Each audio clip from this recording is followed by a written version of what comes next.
Hello everyone, welcome to Code with Bakir. I hope you are all doing great. In today's video, we are going to build an email validator using Python. Let's run the program. As you can see, our program is running successfully. I will enter my first email, codewithbaqir@gmail.com. The program says the email is valid. It also displays the username, domain, email provider, and total characters.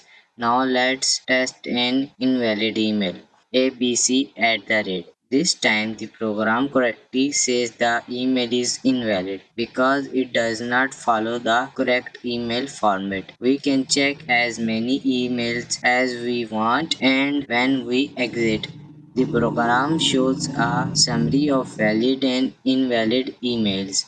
Now let's see how we build this project. First we import the remodule. Import re. The remodule allow us to use regular expression, also called regex. Regex had to check whether an emails follow the correct format.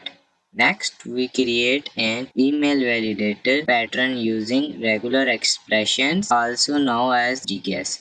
Do not worry if this line looks a little confusing. You do not need to memorize it. This pattern simply checks whether the email follows the correct format. For example, it checks if the email contains the @ symbol. It checks if there is a valid domain like gmail.com or yahoo.com.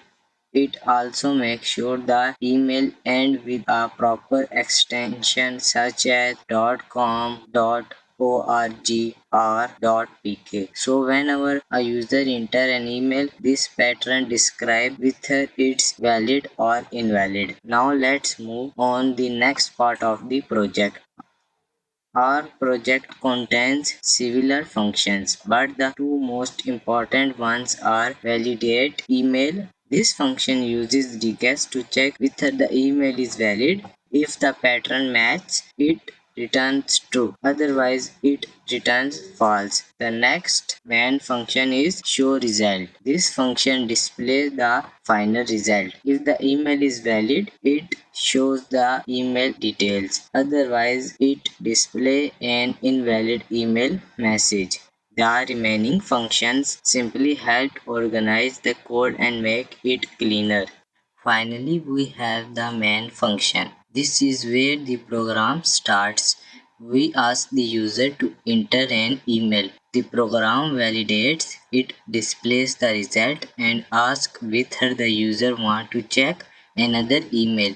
If the user enters Y, the program continues. If the user enters N, it displays the validation summary and exits.